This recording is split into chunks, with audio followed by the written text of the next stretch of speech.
Wrdw.com. Click, click.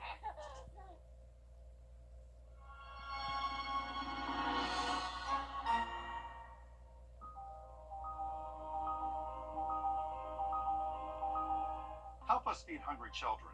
Our goal is to feed 2 million meals to hungry children this year, and you can help us when you round up at Parker's Kitchen.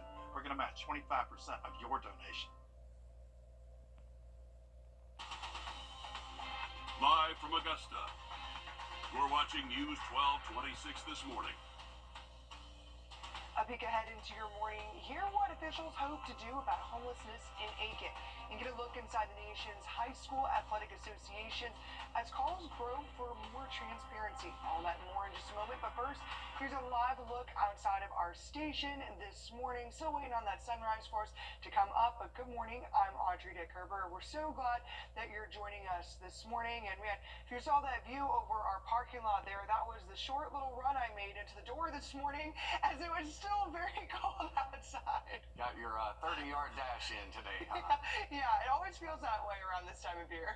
It does. Even worse on those rainy days, but at least we don't have any of that to deal with. Just a lot of frost on the cars out there. But Johnny Cash here behind me is on the dog walk forecast. That's right. We have a little bit of a celebrity there, and if you're not a fan of the snow, well, you might hide under a tree. I think that's what little Johnny did there. But yeah, it looks like a nice, fun scene there for what, a basset hound? Is that a basset hound? I guess. Anyway, I'll move on. I know more about the weather. 22 degrees. It is a frigid start out there early on. We'll be 43 degrees for little Johnny Cash there by noon. All the snow is just about melted away. We're headed into the 50s, probably around 60 degrees in many locations today. That'll put us in the mid-50s with a west wind today at 5 to 10 there at 1 o'clock. No rain on radar this morning, and it wouldn't be rain anyway because temperatures are deep into the 20s again this morning. Currently 23 degrees at Augusta Regional Airport over into Crawfordville and down into Sparta. That's our coldest weather on this map anyway. Our warmest weather, well, according to the map here, 36 there in Aiken. But I have a feeling most of you are closer to that 28 they're having there in Graniteville, 27 at Gracewood, and our coldest morning again today there at Fort Eisenhower, where it is currently 22 degrees. Car wash forecast not looking real good to start off the work week. A 70% chance of rain after midnight tonight into tomorrow. That's going to be a cold rain as well. Morning lows not as cold because of the clouds coming in, but the high temperature tomorrow after a balmy day today is 60, back into the 40s tomorrow. But look at the rest of the week, it will be a whole lot warmer. We'll have all the details on that rain headed our way tonight and tomorrow in the full forecast coming up. Thanks, Chris. And we're looking deeper into solutions for homelessness in Aiken County. This week, we told you about the point in time count helping come up with numbers and how to help those in need of resources. Now, we're seeing how the city of Aiken is helping, and your Julie Evans spoke with city officials. The heart of Aiken has turned into a city, and it was never a city. It was a place for families to continue to grow. Courtney Davis says it's hard for her knowing the city she used to call home is getting harder for her and other families to live in. It's still not really good programs, and it's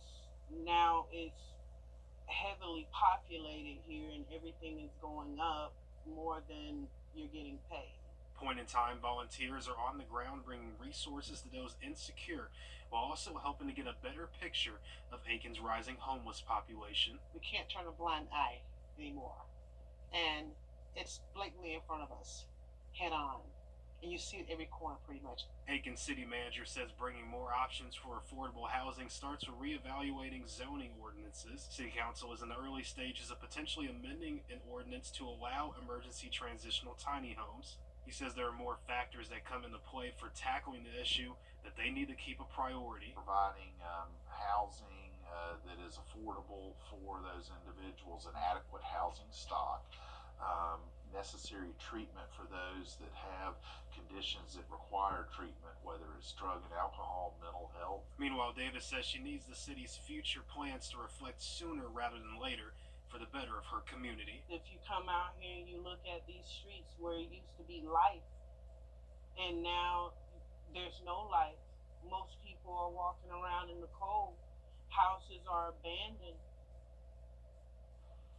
The city says they've also provided the Salvation Army of Aiken $400,000 to make a more robust shelter to accommodate the growing needs. He says the results from the pit count will help bring a better idea of where Aiken stands.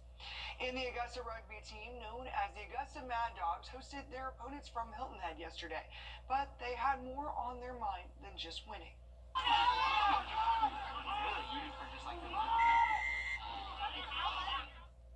Augusta's men and women's rugby teams took the field, with the men dedicating the match to their teammate Tyler Snead, who passed earlier this month.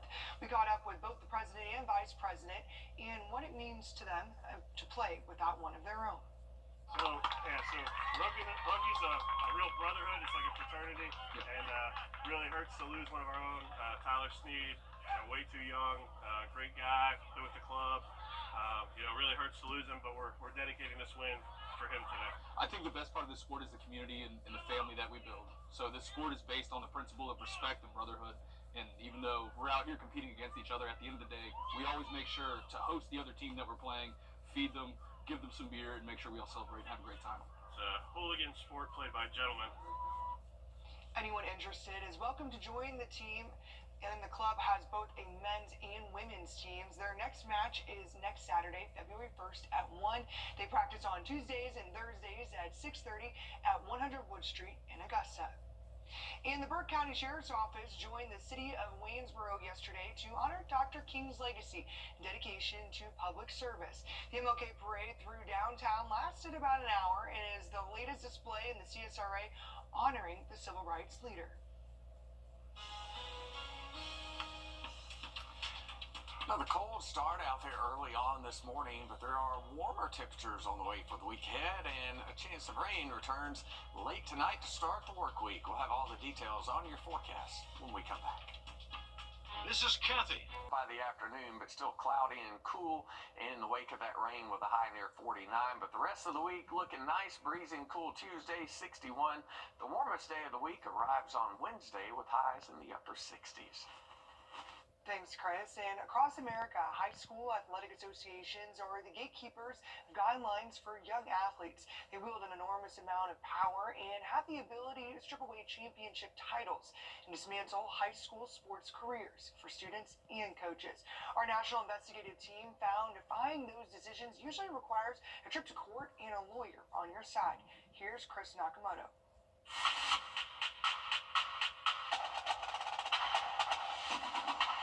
Clamorous cheers, energized fans, and pure passion for athletics. Just 4 short years for athletes, unpredictable and unnerving at times. With adrenaline high, there's so much at stake. The emotions of winning under the Friday night lights are a showstopper across America. But playing sports with pride and purpose can be painful if an adult determines a teen strayed away from a fine line of high school athletic rules. In West Virginia, 3 coaches sidelined and sanctioned. 2 coaches at Nitro High School and 1 from Sherman High School won't be on the sidelines for Game 1 after the state's Secondary Schools Activities Commission hit both with sanctions for recruiting violations. In Illinois, a high school put on probation for a year and forced to forfeit a game.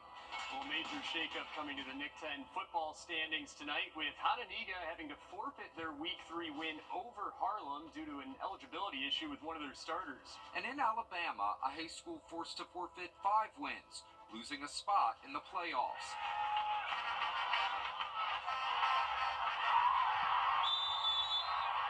The common denominator, their high school athletic association said they broke their rules. But in each case, too, circumstances that might be a little deeper than they appear and not so black and white, from allegations of bullying to a medical issue. Each year, hundreds of young athletes find themselves on the sidelines after high school athletic associations say they ran afoul of the rules. And being benched can mean missing valuable game time in front of recruiters and simply the high school experience.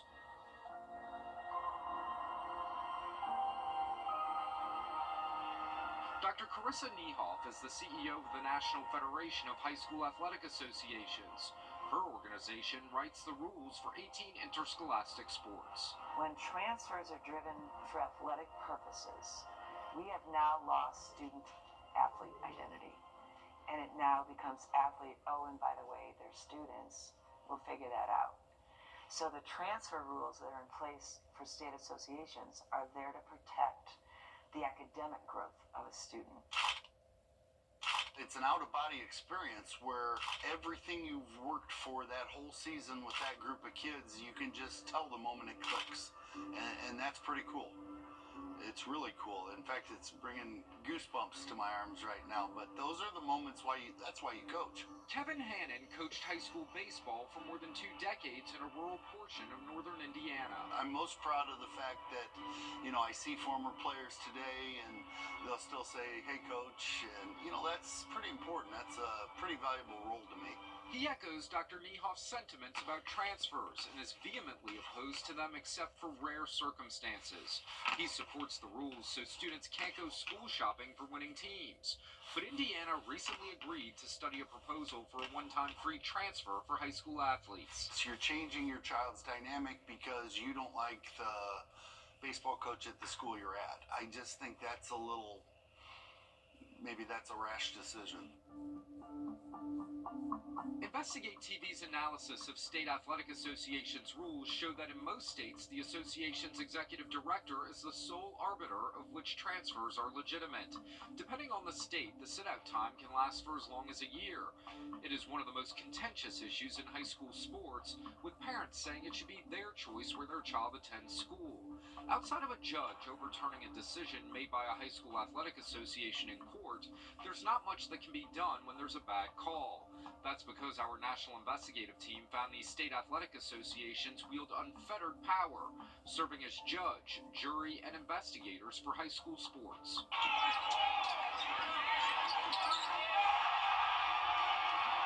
This team is the best team. I mean, I hate to say that, but in all fairness, this was the best team Newman had ever seen. So it was just like we was prepared for everything that was coming.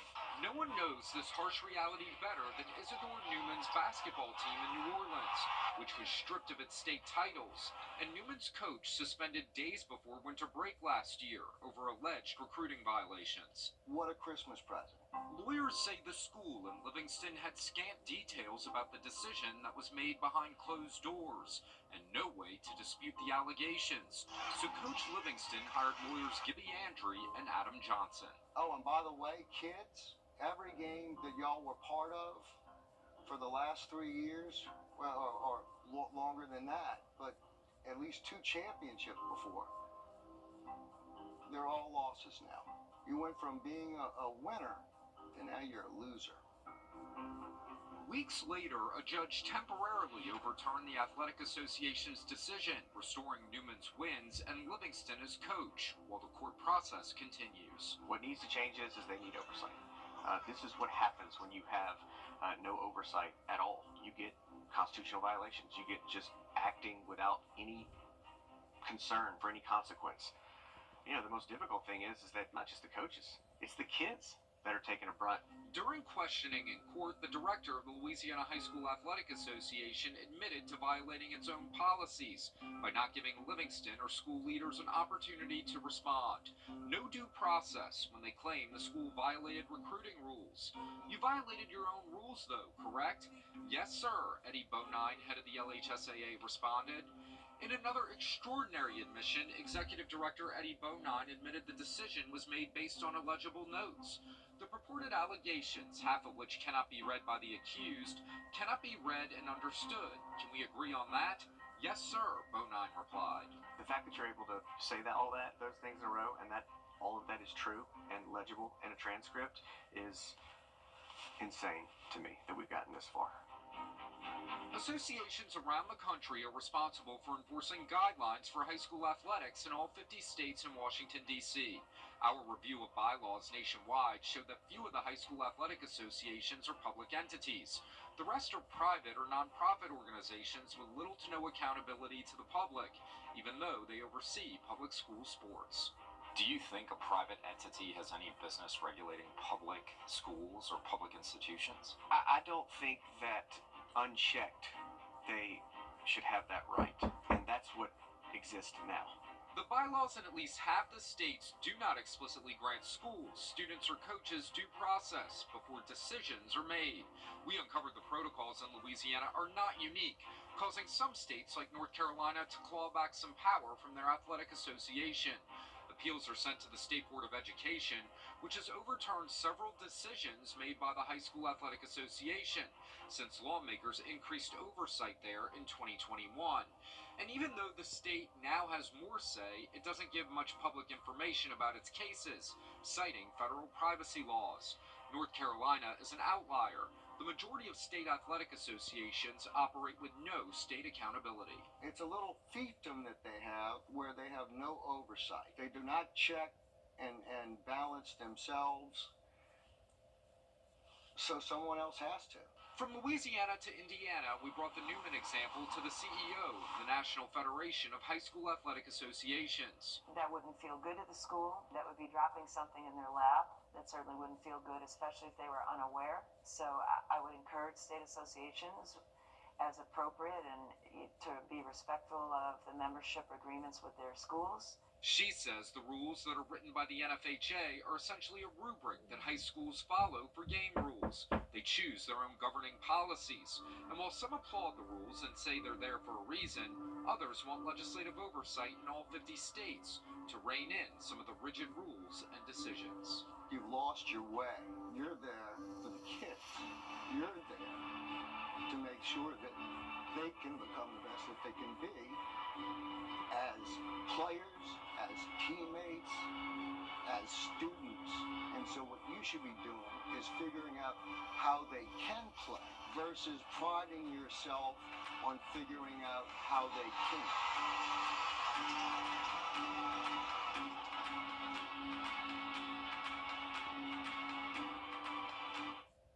Coach Livingston's case is pending right now. Over the past 2 weeks, parties have agreed to try to mediate outside of court. The athletic organization has stood by its decision to move forward with its claim that Newman and Coach Livingston violated recruiting rules. We requested an interview with the executive director of Louisiana Association for this story. We're waiting for a response. It's going to be warming up a little bit for the afternoon. If you're thinking of heading up to the lake today, had to do a little bit of fishing. The water today, 46 degrees, very cold. West winds today at 5 to 10. There is warmer weather on the way for the week ahead, but there's also a cold, rainy day in between. We'll have another check on your forecast when we come back. Forecast coming up. Thanks, Chris. And the cold weather could help Richmond County as the annual point-in-time or pit count is preparing to take place. This is a way for Augusta to take stock of how many people are struggling with homelessness. Your Kennedy Payne explains how it works and how you could help. The face of homelessness is ever-changing. The average person on the street who is experiencing homelessness today is 48. That speaks volumes to me that my generation is who is experiencing homelessness now. And in our area, the number is increasing. The fact that Hurricane Helene did hit our area so hard, we have seen an uptick of folks coming into the shelter requesting longer stays just because they have nowhere else. And that's why the Homeless Task Force is gathering volunteers, getting a head count on just how many people are experiencing homelessness in our area. We have Salvation Army Center of Hope, Garden City Rescue, and Augusta Rescue Mission. So we'll be doing surveys with them. It's something they do every year. The last 10 days of every January, because that's typically when it's coldest. They do it as part of the task force's partnership with the U.S. Department of Housing and Urban Development. This is also how HUD decides how much funding they're going to give us for our resources for our homeless population. This year, the overnight count is Friday, and they need your help. We need about 100 volunteers that will come out and help us. Together, volunteers, the Homeless Task Force, and the Sheriff's Office will work to reach everyone in the community. So everyone will be split into teams. You'll go to certain areas where we know encampments are or where we know our street outreach team has encountered homeless members of our community. But it's more than just a head count. These numbers are used for grant funding. We go back and we look at that to see how many people were experiencing homelessness and how can we fix that problem. It's the first step to connecting people in our community with resources. We need to know who's out there. We need to know what they're experiencing. We need to know what the gaps in services are so that we can start making those connections. Making sure no one is overlooked. In Augusta, Kennedy Payne on your side. And there is still time for you to sign up to volunteer to help with the pig count. We have that information on how to do that on our website, wrdw.com. And leaders in Aiken County are also doing their annual point-in-time count. Last year's Aiken numbers showed a 600% increase in homelessness since 2019. The Salvation Army of Aiken served more than 1,000 homeless or at-risk individuals. Wrdw 7 spoke with the Salvation Army of Aiken and the Aiken County Homeless Coalition about the factors behind the rising numbers and how you can help.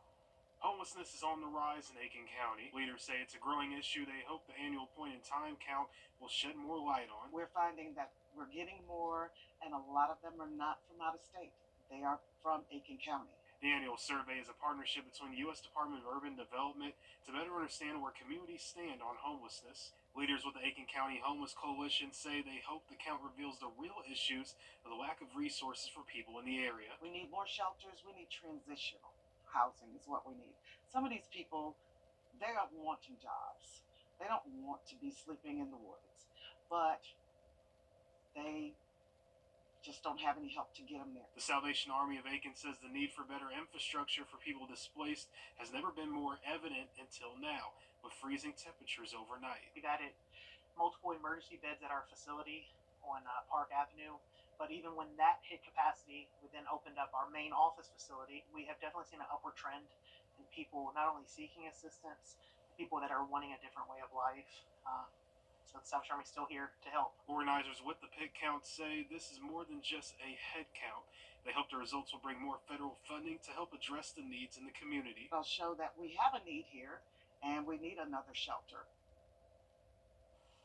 They will have groups canvassing the county from now until the 26th, with specialized groups going out to get people supplies and add to the count at night. And in North Augusta, people meeting candidates and a city council candidate there, and we'll keep you updated with what happens. And it was a cold start out there yesterday, but the afternoon not too bad. The high temperature for the first time in almost a week got into the 50s yesterday.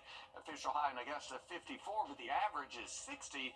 We're going to be warmer than average for the most part for the week ahead. We'll take a look at that and some rain headed our way tonight into tomorrow when we come back. I'm Austin Jackson, and for me, keeping it local really matters. Like when you're hungry. It's tough to beat a great meal at your favorite local spot. Well, if you've been injured, keeping it local matters even more. You need a law firm with experience in our area's courtrooms and a track record you can trust. The CSRA has always been my home. People know my law firm for work in the community as well as for our life-changing results. That's local experience you can count on. If you've been injured, call Austin Jackson, the Augusta guy, 706-724-7224. The dentist